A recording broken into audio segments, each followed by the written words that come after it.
Okay, we're back with chapter 4, the second chapter 4 of It's the First Day of School Forever. It was noisy out on the steps. I knew I didn't hear what the principal said.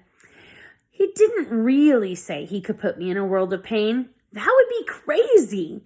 Jenks was still smiling warmly at me. He turned away and started to say hello to twin girls. They had red hair and green eyes, and they wore matching denim outfits. I was nearly through the front of the door when I heard a racket behind me.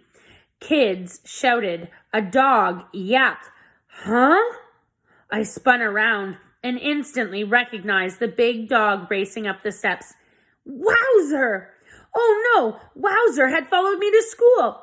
Wowzer! Down! I shouted. I couldn't move fast enough. The huge dog leaped onto Mr. Jenks. Wowzer pawed the principal's suit, leaving huge mud stains on his shoulders and down the front. Then I heard a loud rip. Wowzer tore off the jacket pocket, right off the principal's suit. Get down! Get down! Jenks tried to back away, but he hit the wall. Artie, is this your dog? Get down, Wowzer, I shouted. Down, boy! Mr. Jenks swatted a hand at the dog's snout, trying to push him back. Then, crunch! A sick crunch sound as Wowzer snapped his jaws on the principal's hand. He bit me! He bit me! Jenks shrieked. I watched a line of bright red blood splurt up onto the back of his hands. Jenks shook his hand. Blood dripped onto his shoes.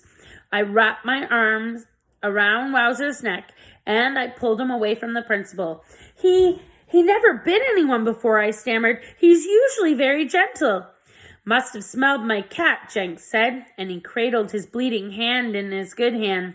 Kids crowded the entrance, watching in silence. Down on the sidewalk, the two guys kept throwing their baseball back and forth. I held Wowzer firmly by his collar. The dog started to calm down. I'll take him home right away, I said. No, you won't, Jenks replied. His smile had vanished. I have to take him for a rabies test. Wowzer doesn't have rabies, I cried. We have to make sure, the principal replied. Leave him with me, Artie. I'll see that he gets home after the test. I didn't want to leave Wowzer with Mr. Jenks, but I didn't really have a choice. I handed the dog over to him, and I walked into the school. I had a heavy feeling in the pit of my stomach. I kept picturing Jenks's bloody hand.